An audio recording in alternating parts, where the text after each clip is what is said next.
the concept of grocery shopping. We all are very familiar with going into the brick and mortar, Safeway, Ralph's, Kroger's, Lucky's, you name it, any of the major retail chains throughout the United States. And we grab the cart.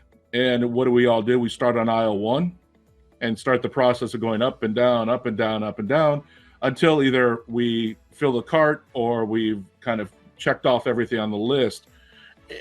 I guess the question I have for you is, I've participated not heavily, but I would say moderately in online ordering from these major grocery chains.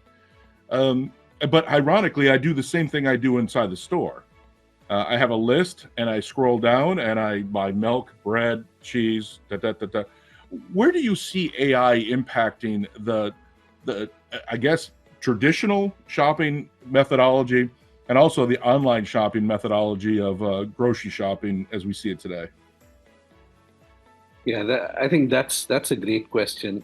I honestly feel that even after so many years of grocery online delivery and in-person retail, I think we're just beginning to scratch the surface. This may come as a shocker to a lot of people because we've been doing it from time immemorial, but we're just scratching the surface.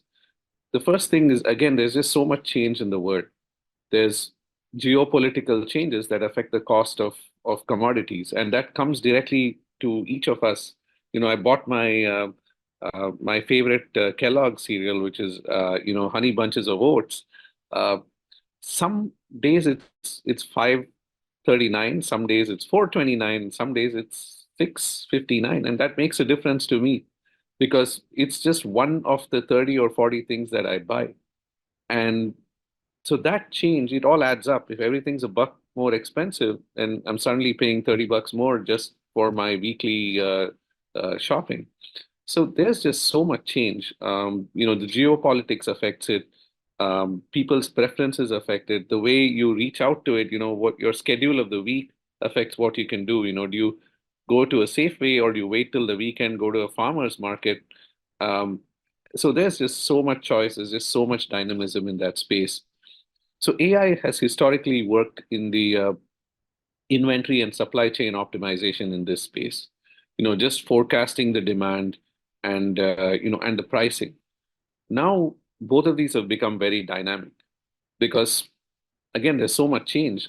I can probably have visibility into what's available. Maybe a few weeks in advance or a few even days in advance. Weather changes. There are weather changes, and it's whether it's right or wrong. There is a lot of change in weather that impacts produce. So dynamic forecasting, demand pricing, that definitely affect things. And the part that's closest to us is as soon as I walk into a supermarket, what's kept on the side. I'm used to seeing strawberries in one place and going and picking those up, but sometimes they're not there. There's seasonality, so there's other things that are held there. So it's almost like the personalized recommendations for the store. And the same thing comes to you online. Online, you have the ability to analyze my history, my preferences, my behavior, and then personalize the product recommendations. Kevin, this space is really, really rich for AI, and it's just beginning. The second thing that a lot of grocery, especially you look at the published work and what people are doing research talks about is I can predict your shopping list. Everyone thinks that they can predict the shopping list so they can automatically order that list up front. But everyone's also thinking, what's the size of the basket?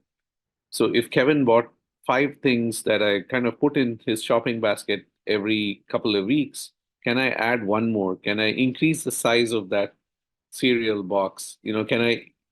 How can I increase the size of the ticket?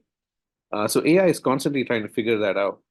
And there's at least 40 or 50 different personas of grocery shoppers, if not more.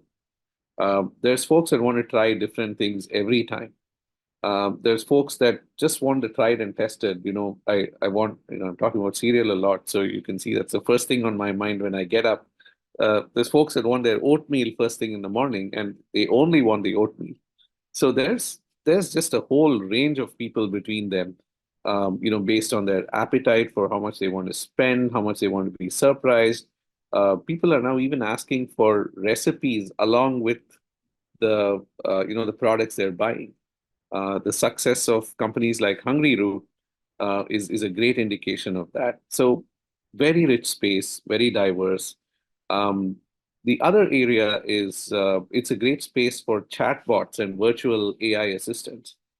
To know, especially to know replacements.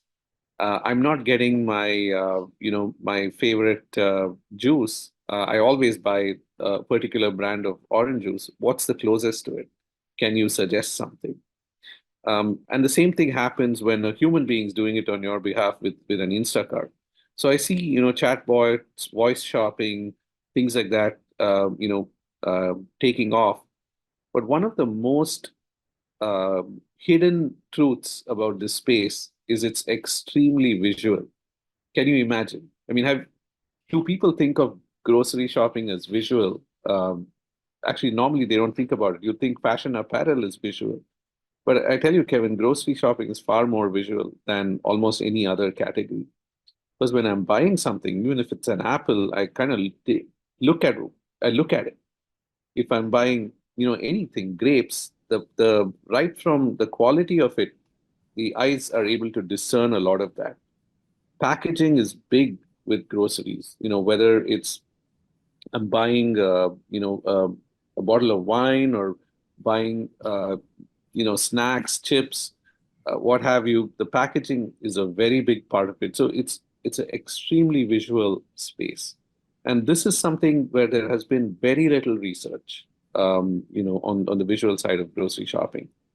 And finally, there is a lot of potential fraud in online grocery shopping because it's a lot of purchase and bought many times. So there is AI that's going into that, and the good old bastion of marketing and customer insights. Lots of money being spent there, lots of scope for AI. We're just scratching the surface.